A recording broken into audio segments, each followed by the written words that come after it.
ಅನುದಿನ ಆತ್ಮಿಕ ಆಹಾರದ ಕಾರ್ಯಕ್ರಮವನ್ನು ವೀಕ್ಷಿಸುವಂಥ ಆತ್ಮೀಯರೆಲ್ಲರಿಗೂ ಕರ್ತನು ಒಡೆಯನು ಪ್ರಪಂಚ ಮೋಕ್ಷ ಪ್ರದಾತನಾದ ಯೇಸು ಕ್ರಿಸ್ತನ ನಾಮದಲ್ಲಿ ಹೃತ್ಪೂರ್ವಕ ವಂದನೆಗಳನ್ನು ತಿಳಿಸ್ತಾ ಇದ್ದೇನೆ. ಸಮಾಧಾನವು, ಸಂತೋಷವು, ನೆಮ್ಮದಿಯು, ಆರೋಗ್ಯವು, ಆತ್ಮಿಕ ಆಶೀರ್ವಾದವು ದೇವರು ಅನುಗ್ರಹಿಸಲೆಂದು ಯೇಸು ಕ್ರಿಸ್ತನ ನಾಮದಲ್ಲಿ ತಂದೆಯಾದ ದೇವರನ್ನು ಪ್ರಾರ್ಥಿಸುತ್ತೇನೆ. ದೇವರ ನಾಮಕ್ಕೆ ಸ್ತೋತ್ರವಾಗಲಿ. ಈ ದಿನ ಮತ್ತೊಂದು ಅಂಶವನ್ನು ಮಾತನಾಡೋದಕ್ಕೆ ಸಿದ್ಧನಾಗಿದ್ದೇನೆ. ದೇವರ ಮಕ್ಕಳಾಗುವ ಅಧಿಕಾರ ಹೇಗೆ ಲಭಿಸುತ್ತದೆ ಎಂಬ ಅಂಶವನ್ನು ನಿಮ್ಮೊಟ್ಟಿಗೆ ಮಾತಾಡ್ತಾ ಇದ್ದೀನಿ. ಈ ಭೂಲೋಕದಲ್ಲಿದ್ದಂಥ ಸರ್ವಮಾನವರು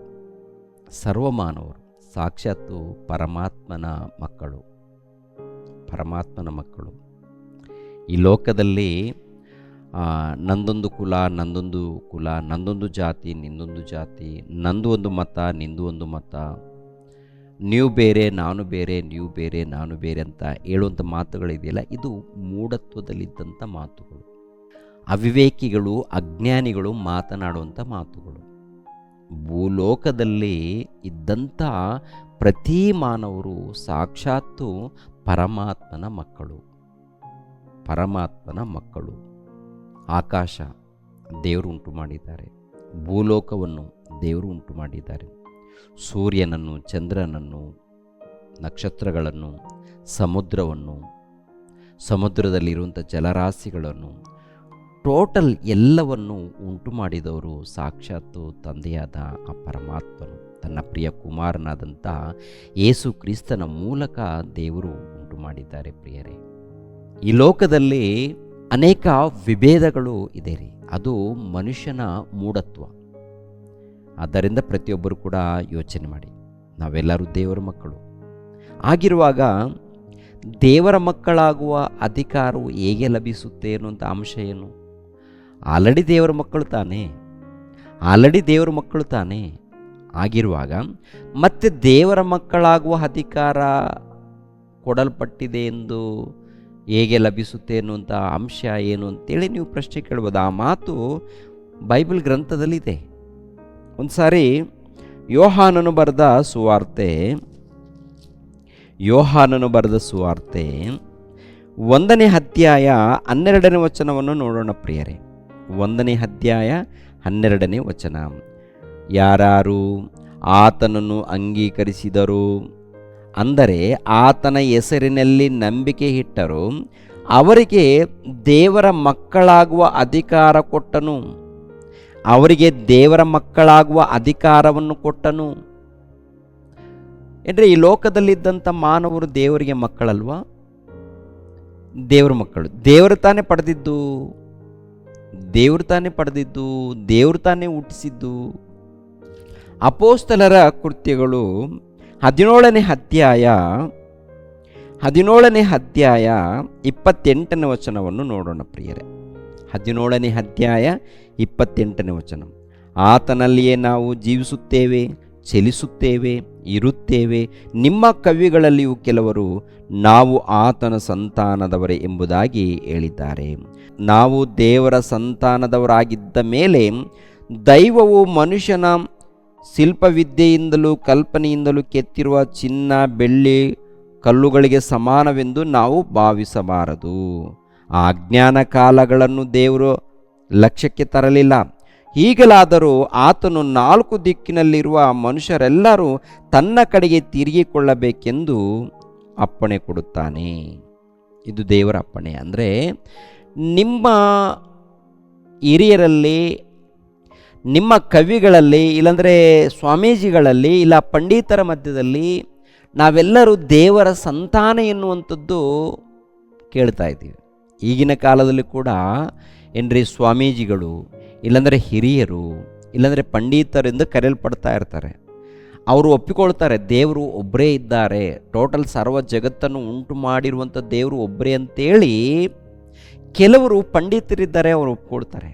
ಇನ್ನು ಕೆಲವರು ವಿಧವಾದಂಥ ಕಾರ್ಯಕ್ರಮಗಳು, ನಂಬಿಕೆಗಳು ಪಾಲಿಸ್ತಾ ಇರ್ತಾರೆ. ಏನು ಮಾಡೋಕ್ಕಾಗಲ್ಲ, ಹಾಗಿದೆ ಲೋಕ. ಆದರೆ ನಮ್ಮೆಲ್ಲರಿಗೂ ತಂದೆಯಾದ ದೇವರು ಒಬ್ಬರೇ. ನಮ್ಮೆಲ್ಲರನ್ನ ಪಡೆದಂಥ, ನಮ್ಮೆಲ್ಲರನ್ನು ಹೆತ್ತಂಥ ದೇವರು ಒಬ್ಬರೇ. ಇದ್ದಾರೆ. ಆತನು ನಮ್ಮ ಹೆತ್ತ ತಂದೆ, ಆತನು ನಮ್ಮ ತಂದೆ, ನಾವೆಲ್ಲರೂ ಆತನಿಗೆ ಮಕ್ಕಳು. ಕೀರ್ತನೆ ಗ್ರಂಥದಲ್ಲಿ ಕೂಡ 82ನೇ ಅಧ್ಯಾಯ 6ನೇ ವಚನದಲ್ಲಿ ಕೂಡ ನೋಡುವಾಗ ನಾವೆಲ್ಲರೂ ಕೂಡ ಪರಸ್ಪರನ ಮಕ್ಕಳು, ಪರಮಾತ್ಮನ ಮಕ್ಕಳು ನಾವೆಲ್ಲರೂ ಎಂಬ ವಚನವನ್ನು ನಾವು ನೋಡ್ತೀವಿ ಪ್ರಿಯರೇ. ಹಾಗಿರುವಾಗ ನಾವೆಲ್ಲರೂ ದೇವರ ಮಕ್ಕಳಾಗಿರುವಾಗ, ದೇವರ ಮೂಲಕ ನಾವು ಹುಟ್ಟಿರುವಾಗ, ಮತ್ತೆ ದೇವರ ಮಕ್ಕಳಾಗುವ ಅಧಿಕಾರವನ್ನು ಕೊಡ್ತೀನಿ ಅಂತೇಳಿ ಯೋಹಾನ್ ಬರೆದ ಸುವಾರ್ತೆ 1ನೇ ಅಧ್ಯಾಯ 12ನೇ ವಚನದಲ್ಲಿ ಬರೆಯಲ್ಪಟ್ಟಿದೆಯಲ್ಲ, ಇದು ಹೇಗೆ? ನಂಬಿದರೆ ದೇವರ ಮಕ್ಕಳಾಗ್ತಾರ? ಭೂಲೋಕದಲ್ಲಿದ್ದವರು ಎಲ್ಲರೂ ಕೂಡ ದೇವರಿಗೆ ಮಕ್ಕಳು. ಏನಾಗಿದ್ದಾರೆ? ದೇವರನ್ನ ಬಿಟ್ಟು ಸೈತಾನನನ್ನು ನಂಬಿರುವುದರಿಂದ, ದೇವರನ್ನ ಬಿಟ್ಟು ಲೋಕದ ರೀತಿಯಲ್ಲಿ, ಲೋಕದ ಮಾರ್ಗದಲ್ಲಿ ನಡೆಯುವುದರಿಂದ ಯಾರಿಗೆ ಮಕ್ಕಳಾಗಿದ್ದಾರಪ್ಪ ಅಂತ ನೋಡುವಾಗ, ಲೋಕದಲ್ಲಿ ಸೈತಾನನಿದ್ದಾನೆ, ಸೈತಾನನ ಮಕ್ಕಳಾಗಿದ್ದಾರೆ. ಅದಕ್ಕೆ ಯೇಸು ಕ್ರಿಸ್ತರು ಯೆಹೂದ್ಯರು ಅಂತ ಮಾತೇನಪ್ಪ ಅಂತ ನೋಡುವಾಗ, ನೀವು ದೇವರ ಮಕ್ಕಳಾಗಿದ್ದರೆ ದೇವರ ಮಾತನ್ನು ಕೇಳ್ತಾ ಇದ್ರಿ, ದೇವರಿಗೆ ಒಳಪಡ್ತಾ ಇದ್ರಿ, ದೇವರಿಗೆ ಒಳಪಟ್ಟು ಭಯಭಕ್ತಿಯಿಂದ ನಡ್ಕೊಳ್ತಾ ಇದ್ರಿ. ನೀವು ದೇವರ ಮಾತನ್ನು ಕೇಳ್ತಾ ಇಲ್ಲ, ನನ್ನ ಮಾತನ್ನು ಕೇಳ್ತಾ ಇಲ್ಲ ಅಂದರೆ ನೀವು ಯಾರಿಗೆ ಮಕ್ಕಳು? ನಿಮ್ಮ ತಂದೆ ಅಂದರೆ ಅಪವಾದಿಗೆ ನೀವು ಮಕ್ಕಳು, ಆಪಾದಕ ದೂತನಿಗೆ ನೀವು ಮಕ್ಕಳು, ಸೈತಾನನಿಗೆ ನೀವು ಮಕ್ಕಳಾಗಿದ್ದೀರಾ. ನನ್ನ ಮಕ್ಕಳಾಗಿರುವಂಥ ನೀವು ನನ್ನ ಮಾತನ್ನು ಮೀರಿ, ನನ್ನ ಆಜ್ಞೆಗಳನ್ನು ಮೀರಿ, ನನ್ನ ಧರ್ಮವನ್ನು ಮೀರಿ ಪಾಪ ಮಾಡಿರುವುದರಿಂದ ನೀವು ಏನಾಗಿದ್ದೀರಾ? ಅವನಿಗೆ ಮಕ್ಕಳಾಗಿದ್ದೀರಾ, ಅವನಿಗೆ ಮಕ್ಕಳಾಗಿದ್ದೀರಾ, ಸೈತಾನನಿಗೆ ಮಕ್ಕಳಾಗಿದ್ದೀರಾ. ಆದ್ದರಿಂದ ಮತ್ತೆ ನನಗೆ ಮಕ್ಕಳಾಗಬೇಕು ಅಂದರೆ ನನ್ನ ಮಾತನ್ನು ನೀವು ಕೇಳಬೇಕು.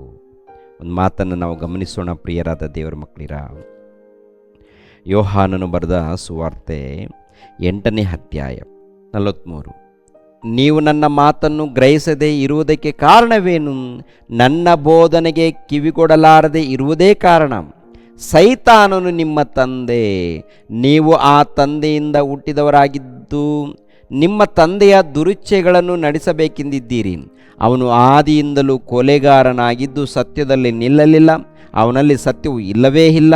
ಅವನು ಸುಳ್ಳಾಡುವಾಗ ಸ್ವಭಾವಾನುಸಾರವಾಗಿ ಸುಳ್ಳಾಡುತ್ತಾನೆ, ಅವನು ಸುಳ್ಳುಗಾರನು, ಸುಳ್ಳಿಗೆ ಮೂಲ ಪುರುಷನೂ ಆಗಿದ್ದಾನೆ. ನಾನು ಸತ್ಯವನ್ನು ಹೇಳುವುದಾದ್ದರಿಂದ ನೀವು ನನ್ನನ್ನು ನಂಬುವುದಿಲ್ಲ ಅಂತ ಹೇಳ್ತಾರೆ. ಅಂದರೆ ನೀವು ಯಾರಿಗೆ ಒಳಪಟ್ಟಿದ್ದೀರಾ? ದುರಾತ್ಮನಿಗೆ ಒಳಪಟ್ಟಿದ್ದೀರ. ದುರಾತ್ಮನಿಗೆ ಒಳಪಟ್ಟಿರುವುದರಿಂದ ದೇವರು ನಿಮ್ಮನ್ನು ಕೈ ಬಿಟ್ಟಿದ್ದಾನೆ. ಕೈ ಬಿಟ್ಟಿರುವುದರಿಂದ ನೀವು ಸೈತಾನನಿಗೆ ಮಕ್ಕಳಾಗಿದ್ದೀರಾ. ದೇವರಿಗೆ ಮಕ್ಕಳಾಗಬೇಕಾದ್ರೆ ದೇವರ ಮಾತನ್ನು ತಿಳ್ಕೊಂಡು ಆತನಿಗೆ ವಿಧೇಯರಾಗಬೇಕು. ಅದೇ ಹೇಳ್ತಾರೆ ಯೋಹಾನ್ ಬರೆದ ಸುವಾರ್ತೆ 1ನೇ ಅಧ್ಯಾಯ 12ನೇ ವಚನದಲ್ಲಿ, ಯಾರ್ಯಾರು ಯೇಸು ಕ್ರಿಸ್ತರ ನಂಬಿ ವಿಧೇಯರಾಗಿ ಬದುಕುತ್ತಾರೋ ಅವರಿಗೆ ದೇವರ ಮಕ್ಕಳಾಗುವಂಥ ಭಾಗ್ಯವನ್ನು ಕೊಡಲ್ಪಡುತ್ತೆ, ಅಧಿಕಾರವನ್ನು ಕೊಡಲ್ಪಡುತ್ತೆ. ದೇವರ ಮಕ್ಕಳಾಗುವಂಥ ಅಧಿಕಾರ, ಅಂಥ ಉನ್ನತವಾದಂಥ ಭಾಗ್ಯವನ್ನು ದೇವರು ಯೇಸು ಕ್ರಿಸ್ತರ ಮೂಲಕ ಕೊಡ್ತಾ ಇದ್ದಾನೆ ಪ್ರಿಯರೇ. ಮತ್ತೊಂದು ಮಾತನ್ನು ನೋಡಿ ಪ್ರಿಯರೇ, ಮತ್ತೊಂದು ಮಾತನ್ನು ನಾವು ಗಮನಿಸೋಣ. ರೋಮಾಪುರದವರಿಗೆ ಬರೆದ ಪತ್ರಿಕೆ 8ನೇ ಅಧ್ಯಾಯ 14ನೇ ವಚನ. ರೋಮಾಪುರದವರಿಗೆ ಬರೆದ ಪತ್ರಿಕೆ 8ನೇ ಅಧ್ಯಾಯ 14ನೇ ವಚನ. ಯಾರ್ಯಾರು ದೇವರ ಆತ್ಮನಿಂದ ನಡೆಸಿಕೊಳ್ಳುತ್ತಾರೋ ಅವರು ದೇವರ ಮಕ್ಕಳು, ಅವರು ದೇವರ ಮಕ್ಕಳು. ನೀವು ತಿರುಗಿ ಭಯದಲ್ಲಿ ಬೀಳುವ ಹಾಗೆ ದಾಸನ ಭಾವವನ್ನು ಹೊಂದಿದವರಲ್ಲ, ಮಗನ ಭಾವವನ್ನು ಹೊಂದಿದವರಾಗಿದ್ದೀರಿ. ಈ ಭಾವದಿಂದ ನಾವು ದೇವರನ್ನು ಅಪ್ಪ, ತಂದೆ ಎಂದು ಕೂಗುತ್ತೇವೆ. ತಂದೆ ಎಂದು ಕೂಗುತ್ತೇವೆ ಅಂದರೆ ದೇವರಿಗೆ ನಾವು ಮಕ್ಕಳಾಗುವಂಥ ಭಾಗ್ಯ ಯಾರ ಮೂಲಕ ಸಿಗ್ತಾ ಇದೆ? ಯೇಸು ಕ್ರಿಸ್ತನ ಮೂಲಕ. ಯೇಸು ಕ್ರಿಸ್ತನ ಮೂಲಕ ಈ ಅದ್ಭುತವಾದಂಥ ಭಾಗ್ಯವು ಆ ತಂದೆಯಾದ ಪರಮಾತ್ಮನಿಗೆ ಮಕ್ಕಳಾಗುವಂಥ ಭಾಗ್ಯ, ಸರ್ವ ಲೋಕವನ್ನು ಉಂಟು ಮಾಡಿರುವಂಥ ಸರ್ವೇಶ್ವರನಿಗೆ ಮಕ್ಕಳಾಗುವಂಥ ಭಾಗ್ಯ. ಮಕ್ಕಳಾಗುವಂಥ ಭಾಗ್ಯ ಹೇಗೆ ಲಭಿಸುತ್ತೆ ಅಂತ ನೋಡುವಾಗ ಯೇಸು ಕ್ರಿಸ್ತರ ಮೂಲಕ.